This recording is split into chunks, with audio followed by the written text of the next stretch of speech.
আল্লাহর নবী জনাবে মুহাম্মদুর রাসূলুল্লাহ সাল্লাল্লাহু আলাইহি ওয়াসাল্লাম বলেন,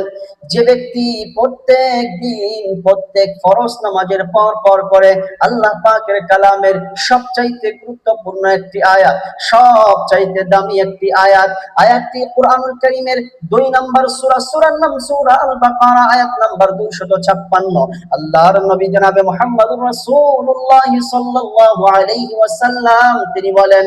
আল্লাহু লা ইলাহা ইল্লা হুয়াল হাইয়ুল কাইয়্যুম লা তা'খুযুহু সিনাতুন ওয়া লা নাওম লাহু মা ফিস সামাওয়াতি ওয়া মা ফিল আরদি মান যাল্লাযী ইয়াশফা'ু 'ইনদাহু ইল্লা বিইذনিহি ইয়া'লামু মা বাইনা আইদিহিম ওয়া মা খালফাহুম ولا يحيطون بشيء من علمه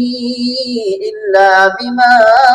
شاء وسع كرسيه السماوات والأرض ولا يؤوده حفظهما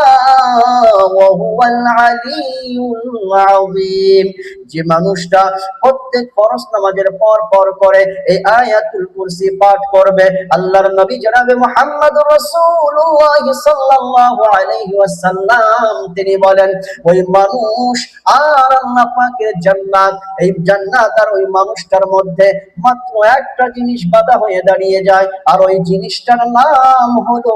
মৃত্যু, মরণ। ওই মানুষটা মরার সাথে সাথে আল্লাহর জান্নাতে হাজির হয়ে যাবে যদি ওই মানুষ দৈনিক ফরজ নামাজের পর পর করে এই আয়াতুল কুরসির আমল করে। আল্লাহর রাসূল জনাবে মুহাম্মদুর রাসূলুল্লাহ সাল্লাল্লাহু